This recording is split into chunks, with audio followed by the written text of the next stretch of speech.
Привет, друзья! Об этом стараются не говорить. Фридрих Мерц пошел туда, куда Олаф Шольц даже не смотрел. Новый курс Германии – это больше не открытые двери и бесконечное пособие, а жесткий разворот против неконтролируемой миграции. По данным инсайдеров, близких к МВД, в Берлине был утвержден экстренный план, который уже начали внедрять в крупнейших городах. И главное, все это происходило в полном молчании федеральных СМИ. Как утверждают источники, близких к переговорам с главами земель, начались масштабные проверки документов, регистрации и соцвыплат, особенно в районах с высоким процентом мигрантов.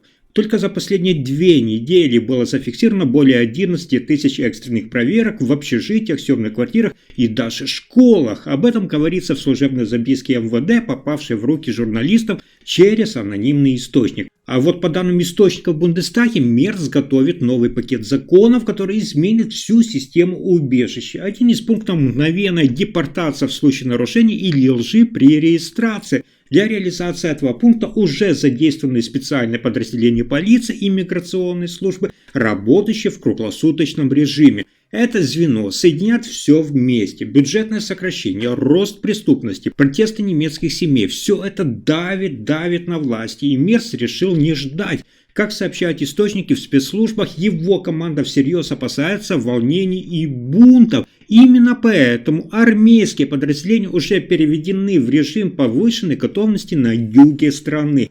Инсайдеры из Баварии сообщают, часть элиты уже эвакуирует свои семьи из районов с высоким уровнем мигрантов, включая Мюнхен, Франкфурт и Берлин. Все говорит о том, что Мерц готовится к очень жесткой фазе реформ и делает это без лишнего шума, но с полнейшей решимостью. Вот где начинается настоящая игра. Фридрих Мерц подписал самый масштабный военный бюджет Германии за последние 20 лет. И это не просто цифры на бумаге. Как сообщают источники, близкие к Минобороне, речь идет о полном переформатировании Бундесвера. Только за ближайшие месяцы армия получит сотни новых единиц техники, боевых дронов и бронетранспортеров. Но возникает главный вопрос.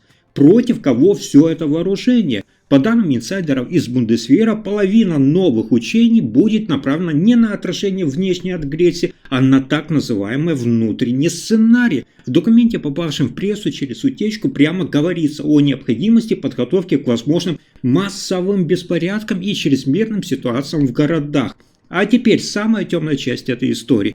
Как утверждают источники, близкие к парламентским кругам, Мерц уже согласовал развертывание военных подразделений для охраны ключевых инфраструктур в случае волнений. Это вокзалов, электростанций, телецентров. Это значит, что в Берлине всерьез рассматривают не только внешнюю угрозу, но и возможные внутренние вспышки недовольства. По данным спецслужб, в закрытых докладах, отправленных в канцелярию, указывается на рост радикализации среди мигрантов и молодежи. Более того, упоминаются конкретные города, где в случае экономического кризиса или провала миграционной реформы могут начаться эти беспорядки. И это еще не все. Как сообщают источники, близких к переговорам в НАТО, новая стратегия Мерца вызывает напряжение даже среди союзников. Некоторые страны опасаются, что Германия готовится к полному автономному силовому курсу без учета мнения Брюсселя. Особенно это чувствуется после недавнего заявления Фридриха Мерца о том, что немецкая армия должна быть готова защищать страну без внешней помощи. Эти данные не должны были попасть в публичное пространство, но теперь становится ясно, Германия больше не просто усиливает армию, она готовится к чему-то крупному и делает это в спешке по ускоренной программе.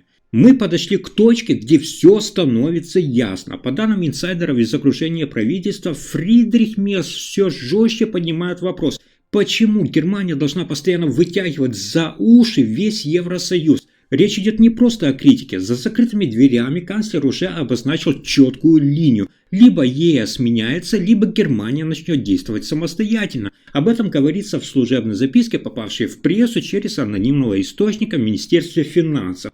И еще, как сообщают источники, близкие к переговорам с Брюсселем, Мерц выдвинул ультиматум реформировать систему распределения взносов и субсидий, или Берлин будет пересматривать свое участие. Прозвучало это на фоне очередной волны требований от Франции и Италии увеличить немецкие выплаты в фонд стабилизации. Мерц, по словам инсайдеров, ответил коротко: Германия не банкомат для всей Европы.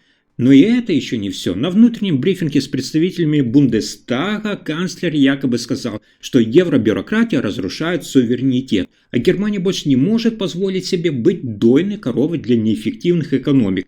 Это заявление вызвало настоящую бурю, особенно среди старой элиты, привыкшей к мягкой риторике и дипломатии. А теперь внимание, как утверждают экономические аналитики из Франкфурта, в министерствах уже идут консультации по созданию альтернативных экономических соглашений вне Европейского Союза. В одном из документов, оказавшихся в распоряжении журналистов, упоминается даже термин «суверенный экономический блок». Это союз стран, готовых к более свободной, но взаимовыгодной торговле без вмешательства Брюсселя. Это звено соединяет все вместе: разочарование в Евросоюзе, растущее давление на немецкий бюджет и амбиции Мерца изменить игру. Все это происходит на фоне растущего недовольства внутри самой Германии. Все больше граждан требуют отставить европейские проблемы и заняться внутренними вопросами: миграцией, безопасностью и зарплатами. По данным аналитиков, если Брюссель продолжит игнорировать требования Берлина, у Мерца уже есть черновой план выхода, пусть пока и неофициальный. Но главное, таких слов из уст главы немецкого правительства не звучало никогда с момента объединения Европы. А теперь, внимание, начинается закулисное. По данным инсайдеров из финансовых структур Европы, идет беспрецедентный отток частного капитала с запада на восток. Речь идет не просто о переводе средств, это настоящая миграция элитных активов. Как сообщают источники, близкие к инвестиционным банкам в Лондоне и Франкфурте, состоятельные семьи из Германии, Франции и Бельгии массово перемещают свои активы в Венгрию, Турцию и даже Объединенные Арабские Эмираты. Это звено соединяет все вместе: политическую нестабильность в Европейском Союзе, страх перед санкциями, зеленой повесткой и угрозой новых налогов на роскошь.